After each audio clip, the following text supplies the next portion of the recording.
Okay, today we're going to talk about what we need to have to can. So Lori's here, we're in her kitchen, she's going to give us an idea of how she does it. So let's start right here. What you got in that pot? What I have in this pot is I am sterilizing the bands and the lids. Now when you're canning, you always use the regular bands. You can use and reuse those again, but when you get the seals, which is the inner lid with the rubber, that is what seals.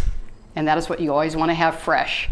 Now these are things a lot of Food Whiffery members already have because they lacto-ferment in them or they just store other things in them. We're big on canning jars. I probably have a gazillion. How many do you have? I think at least a gazillion. Anyway, I put these in here. The number I'm going to do is 7, and I've got 7 bands with lids here, and I put them in exactly like this because when it comes time to put them on the lid, I'm just going to pick them up like that and put it down, and you don't have all the fumbling that goes on. Any particular amount of time that you have to keep those under boiling water?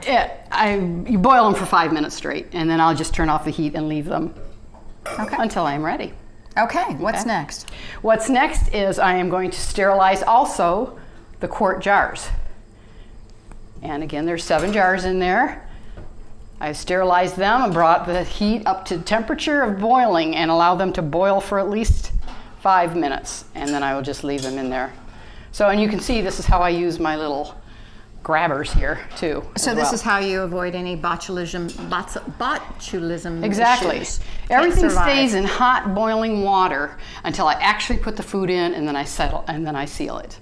So I've never had a problem with botulism. Hence you're here today. Hence I'm still alive and well, yeah. Okay, so that's the second pot. What's the big scary third pot? The big scary third pot is your pressure canner.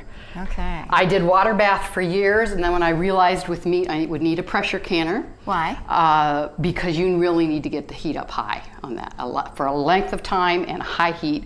And what happens is inside of your pressure canner you will put a bit of water. That's more water than you need, but you will put some water in there because it's the steam that actually creates the pressure, which creates the heat and sterilizes. So I cannot can meat unless I have a pressure cooker. Exactly, exactly. Okay. Okay, this is the disc that goes on the bottom, and you will set your jars on top of it. When you get a pressure cooker, read all the directions. That is something you really need to follow by the letter. How to bring your heat up very slowly. The pressure begins to build. You allow steam to escape, and then you place the knob on top. It gets to a certain point where that knob starts rattling. You watch your gauge and make sure that it doesn't go above the amount of pressure that you want, and then you turn your heat accordingly. So this sounds kind of all difficult and critical, but it's actually just part of the plan, part of what you have to learn to pressure cook. Once you've done it a few times, it's not a big problem. And each pan is different. Yeah. So you're going to have some slightly different instructions. But Right. basically it all comes down to what you've described. Right. And when I started looking for a canner, I stumbled upon one in a Goodwill store. Nice. And it didn't have the proper seal, so I just tracked that down and got a seal. So for $10 I got a really nice canner. But your newer canners, you can get them bigger. You can get them to house 8 jars, or you can get them super high to house like 16 quart jars. Wow. So whatever you can afford, just get the best one you can and learn it and read the directions. So Very good. okay, here are some of the tools I use. You saw me using these for the cans and lids. There's not too many things in my canning repertoire that isn't used in other, things. I use this for turning my bacon. Use a ladle. For everything. Yes, for everything.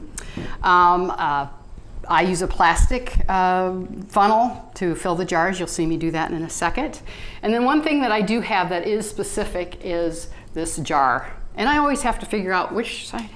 I'm so glad Do you do said that? that. I do that every year. Okay, yeah, I have to rethink. Okay, it's this way. Yes.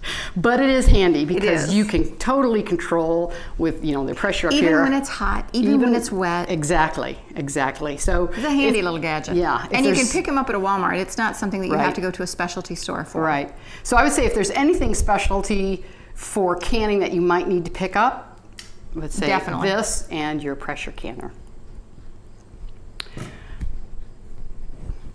Okay, again, the jars, the quart jars is what I'm going to use today to can the chicken. I prefer the quart jars. How about you? Well, it depends what I'm putting in there. If it's something like with your family, you guys could go through a quart jar. But there's some foods, such as ratatouille, we're not going to eat a whole quart so you of. do a pint of. Okay. And I prefer the wide mouth jars simply because you can get in there and clean it really well. Wash. Yes, that's big. That is huge. And get out the food and then to clean it as well. So I would say 95% of my canning jars are wide mouth. So those are all the tools. And there you have it. And there you have it. That's all, folks. Don't make this hard.